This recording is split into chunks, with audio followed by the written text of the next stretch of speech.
Students, हम हिंदी व्याकरण पाठ 12 विराम चिन्ह। आपकी जब हिंदी आप लिखते हैं, जब हम सेंटेंसेस लिखते हैं, उसमें अलग अलग प्रकार के क्या आते हैं, चिन्ह आते हैं।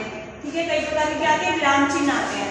कौन कौन से चिन्ह हैं और इनका क्या मतलब है, कब ये यूज होते हैं, कब इनका प्रयोग किया जाता है, उसके बारे में आज हम पढ़ेंगे।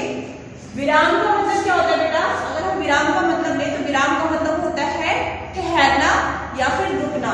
विराम का मतलब होता है ठहरना या फिर रुकना। विराम का अर्थ रुकना या ठहरना। लिखते समय विराम चिन्हों का प्रयोग आवश्यक है। जब भी हम हिंदी लिखते हैं तो उसमें विराम, हिंदी या इंग्लिश दोनों में, कुछ वर्ड इनमें से कुछ ऐसे हैं जो हिंदी इंग्लिश दोनों में भी यूज होते हैं। ठीक है, पर थोड़ा सा कुछ डिफरेंस भी है इनमें और कुछ सेम भी है। जो हिंदी में हम जो यूज करते हैं पंक्चुएशन के लिए और हिंदी में जो हम यूज करते हैं। देखिए, लिखते समय विराम चिन्हों का प्रयोग आवश्यक है।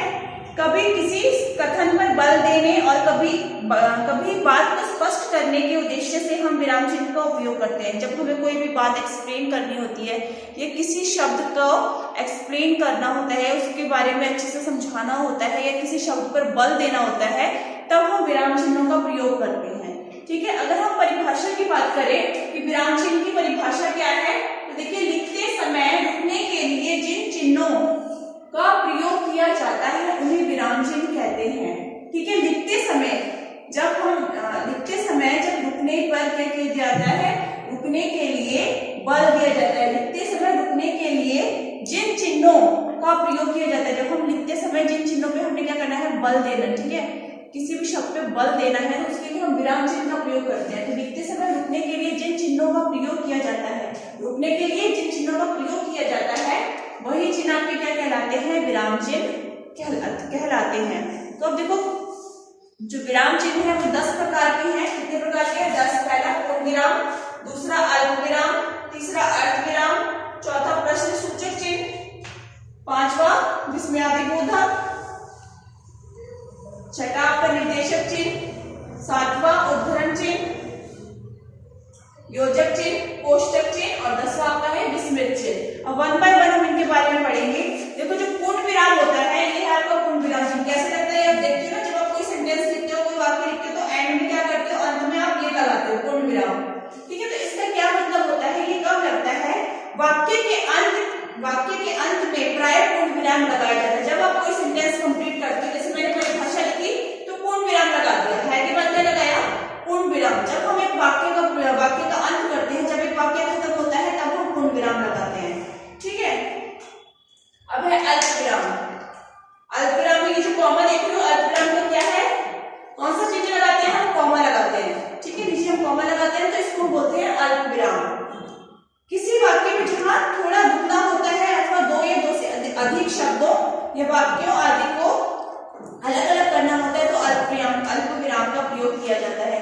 जब हमें बोलते समय कुछ शब्दों के बाद रुकना होता है या फिर शब्दों के बीच में कुछ अलग अलग 2 वाक्यों के बीच रुकने के लिए हम अल्प विराम का प्रयोग करते हैं। अगर उदाहरण देखें, बालको शोर मत करो, तो बालको शोर मत करो में बालको के बाद क्या लगाएंगे, हम कॉमा। देखो, बालको शोर मत करो, तो बालको बोला मैंने, उसके बाद थोड़ा रुकेंगे, फिर बोलेंगे शोर मत करो।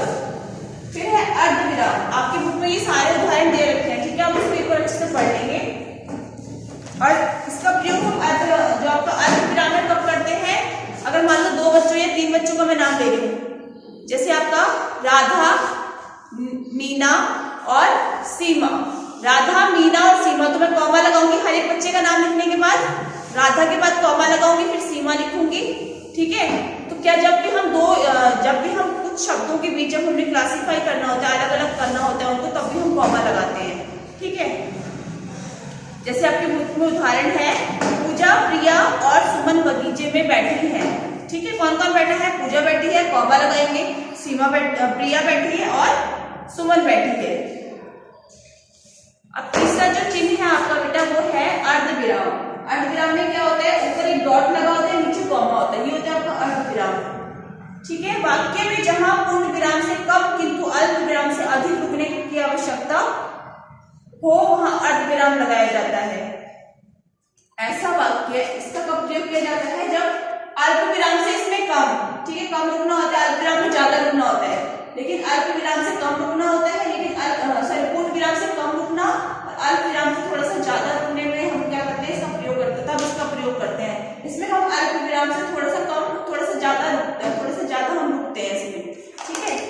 अल्पविराम से अधिक रुकने की आवश्यकता हो वहां अर्धविराम का प्रयोग होता है। जैसे आपको शादी पर जाना है, जाओ, आपको शादी पर जाना है, जाओ, हम थोड़ा रुककर आएंगे, हम थोड़ा रुककर जाएंगे, ठीक है। तो ये जो क्या है, तब हम अर्धविराम का प्रयोग करेंगे। आपके रूप में ये उदाहरण दे रखा है, ठीक है, आप इसको अच्छे से पढ़ लेंगे। फिर है आपका प्रश्न सूचक चिन्ह। प्रश्न सूचक चिन्ह जो है आपका प्रश्न, अब मैं बोलते हैं ना प्रश्नवाची, जब हम कोई भी क्वेश्चन करते हैं, जब हम कोई क्वेश्चन प्रश्न लिखते हैं तो एंड में क्या करते हैं, अंत में हम प्रश्न सूचक चिन्ह लगाते हैं ना, क्वेश्चन मार्क, जिसको हम हिंदी में इंग्लिश में बोलते हैं क्वेश्चन मार्क। इस टाइप का हम चिन्ह लगाते हैं ना। जब भी हम कोई प्रश्न किसी से करेंगे तब हम उस प्रश्न के अंत में प्रश्न सूचक चिन्ह का प्रयोग करते हैं, इसको लगाते हैं, ठीक है। जैसे क्या आप मेरे साथ चलोगे, क्या आप मेरे साथ चलेंगे, तो आप पूछ रहे हो, जब आप किसी से कोई चीज पूछते हो तब आप क्वेश्चन मार्क लगाएंगे, प्रश्न सूचक चिन्ह अंत में लगाएंगे। फिर पांचवा है आपका बेटा विस्मयादि बोधक चिन्ह। जब आप किसी चीज को संबोधित करते हैं तब आप विस्मयादि बोधक चिन्ह लगाते हैं। इसमें ऊपर से ऐसी लाइन आती है और नीचे डॉट लगा होता है, ठीक है। इसमें जिस वाक्य में ये आपका, जिन वाक्यों में हर्ष यानी खुशी, घृणा यानी नफरत, शोक यानी दुख, उत्साह, खुशी, आनंद आदि भावों को बोध होता है, उन्हें वहां विस्मयादि चिन्ह का प्रयोग होता है। अरे आप कब आए, जैसे आप कोई आया आपके घर में तो आप देखिए सरप्राइज हो गए उसको देख के कि अरे आप कब आए, देख के उसको आपको थोड़ा सरप्राइज हुआ, तो आपने उसको अरे जब लगाओगे, अरे के बाद क्या करोगे, विस्मयादि बोधक चिन्ह लगाएंगे आप, ठीक है। फिर लिखोगे अरे आप कब आए।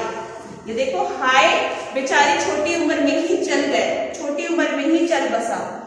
हाय, हाय क्या है, दुख व्यतीत किया जा रहा है, सिर्फ दुख बताया जा रहा है, शोक व्यतीत किया जा रहा है, ठीक है, शोक को व्यक्त किया जा रहा है, शोक को व्यक्त किया जा रहा है, ठीक है। जैसे हाय, हाय छोटी उम्र में ही चल बसा, तो हाय के बाद क्या करेंगे, विस्मयादि बोधक चिन्ह का प्रयोग करेंगे। निर्देशक चिन्ह, ये होता है निर्देशक चिन्ह, जो डैश होता है, ठीक है, इसको हम बोलते हैं निर्देशक चिन्ह।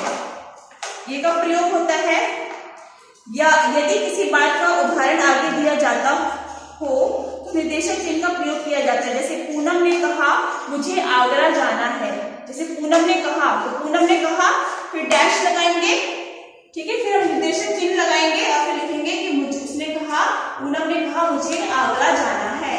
तो जिसने, जब कोई इंसान कहता है, क्या कहता है, तो उससे बीच में हम क्या लगाएंगे, निर्देशक चिन्ह लगाएंगे। जैसे माता जी ने रवि से कहा लोभ पाप का कारण है, यानी जो लालच है वो क्या है, पाप का कारण है। जब कोई कथन, जब किसी के द्वारा जो कथन कहा जाता है, जब किसी की बात एज इट इज बताई जाती है तो हम इसका उपयोग करते हैं। अब है उद्धरण चिन्ह, जिसको हम डबल इन्वर्टेड कॉमास बोलते हैं। ये आपका इंग्लिश और हिंदी दोनों में लगता है ना, डबल इन्वर्टेड कॉमास हम इसका प्रयोग करते हैं। कब करते हैं, जब कहने वाले के कथन को ज्यों का त्यों उसी के शब्दों में प्रयोग करना होता है, दोहरे उद्धरण चिन्ह का प्रयोग करते हैं। किसी पुस्तक या समाचार पत्र या आदि के नाम को एक हरे उद्धरण चिन्ह में लिखते हैं। जैसे कि अब देखो, अगर किसी ने कोई बात कही, उसका हम जैसे उसने कही वैसे की वैसे हमने लिख दी, तब हम डबल इन्वर्टेड कॉमास का प्रयोग करेंगे, तब हम उद्धरण चिन्ह का क्या करेंगे, प्रयोग करेंगे। मैं अगर जैसे मैं कहूं कि, जैसे आपके बुक में उदाहरण है, किरण ने काजल से कहा, तो किरण ने काजल से क्या कहा, मैं बड़ी होकर विदेश जाना चाहती हूँ। अगर यही वाक्य कोई जैसा उसने बोला वैसे का वैसा बता दे तो आप डबल इन्वर्टेड कॉमास में लिखेंगे उसको, जो उसने बात कही है, ठीक है। तुलसीदास जी ने रामचरितमानस ग्रंथ लिखा। तो जब हम किसी शब्द को, किसी स्पेशल शब्द को या किसी वस्तु को हम बताते हैं, उसमें हम सिंगल लगाते हैं, उसमें हम सिंगल इन्वर्टेड कॉमास लगाते हैं, यानी एक लगाते हैं। और जिसकी जब हम कोई कथन एज इट इज लिख देते हैं, ज्यों का त्यों लिख देते हैं, तब हम डबल इन्वर्टेड कॉमास लगाते हैं, उद्धरण चिन्ह लगाते हैं। फिर आपका योजक चिन्ह। योजक चिन्ह ये भी डैश ही है और ये निर्देशक चिन्ह। जो निर्देशक चिन्ह है वो बड़ा होता है और योजक चिन्ह छोटा होता है, ठीक है। ये दो शब्दों को जोड़ने का काम करते हैं। जैसे यह एक छोटी सी रेखा है जिसका प्रयोग दो शब्दों को जोड़ने के लिए किया जाता है। मैंने आपको बता दिया, दो शब्दों को जोड़ने के लिए हम योजक चिन्ह का प्रयोग करते हैं, जैसे माता पिता। तो माता पिता कैसे लिखते हैं आप? माता डैश पिता। दो शब्दों को जोड़ रहे हैं, माता पिता के बीच में हमने डैश लगा दिया। दिन रात, दिन रात के बीच हम छोटा सा योजक चिन्ह लगा देंगे, ठीक है। फिर है जैसे मेरे माता पिता कल आगरा से लौटे, या हमें हंसते मुस्कुराते हुए जीना चाहिए। तो मिलते जुलते जो शब्द होंगे इनको जोड़ने के लिए हम योजक चिन्ह का प्रयोग करते हैं। कोष्टक होता है ब्रैकेट। कोष्टक क्या होता है बेटा? ब्रैकेट, ठीक है। जब हमें कोई चीज एक्सप्लेन करनी होती है या इसका मीनिंग लिखा होता है तो हम उसको कोष्टक में लिख देते हैं, ब्रैकेट में लिख देते हैं। जैसे कोष्टक के भीतर ऐसा शब्द या वाक्य रखा जाता है जो मुख्य वाक्य का अंग नहीं होता। मुख्य वाक्य का अंग नहीं होता वो, ठीक है। जो वाक्य लिखा है उसका अंग नहीं होता, बस थोड़ा सा समझाने के लिए उसको हम कोष्टक में लिख देते हैं। किसी शब्द के अर्थ को स्पष्ट करने के लिए इसका प्रयोग किया जाता है। मैंने आपको बताया था अभी, किसी भी शब्द का अगर हमें अर्थ बताना है उसको हम उस अर्थ को हम ब्रैकेट में लिख देते हैं उस शब्द के साथ, ताकि वो समझ आए कि उस शब्द का क्या मीनिंग है। जैसे शौर्य, शौर्य कौन है? पुनीत का भाई। हमें नहीं पता शौर्य कौन है तो वो उसमें ब्रैकेट में लिख दिया कोष्टक में कि पुनीत, शौर्य जो है वो पुनीत का भाई है, कल हवाई जहाज से लौटा था, ठीक है। हमारे देश के प्रधानमंत्री, ब्रैकेट में लिखा है जवाहरलाल नेहरू हमारे लिए आदरणीय है। हमारे देश के प्रधानमंत्री, लेकिन वो कौन है? वो है आपके नेहरू जी, जवाहरलाल नेहरू हमारे लिए क्या है? आदरणीय है। अब है विस्मृत चिन्ह। 10वां आपका क्या है? विस्मृत चिन्ह। आप देख रहे हो इस तरीके से, जो आपका किसमें लगता है? ये आपका शब्दों के नीचे लगता है ना, जैसे कि ये आप कब लगाते हैं? वाक्य लिखते समय यदि भूल से कोई शब्द बीच में छूट जाता है। आप देखो, जब आप कोई वाक्य लिखते हो, मान लो कोई शब्द मैंने लिखना भूल गई, ये मैंने के लिखा, इसको मैं लिखना भूल गई, तो मैं ऐसे एरो करके ऊपर लिख देते हैं ना, ये नीचे एरो करके लिख देते हैं, तो वो आपको होता है विस्मृत चिन्ह। जब आप किसी शब्द को लिखते हुए, जब किसी वाक्य को लिखते समय आप कोई शब्द भूल जाते हैं उसके बीच में लिखना, तो आप उसको इरेज करके दोबारा नहीं लिखेंगे, आप एक एरो डाल के इस तरीके से विस्मृत चिन्ह डाल के उस शब्द को लिख देते हैं। जैसे आपकी बुक में यहाँ पे दे रखा है, यह पुरस्कार उसे दे दो। जैसे कि मैं उदाहरण दूं, यह है पुरस्कार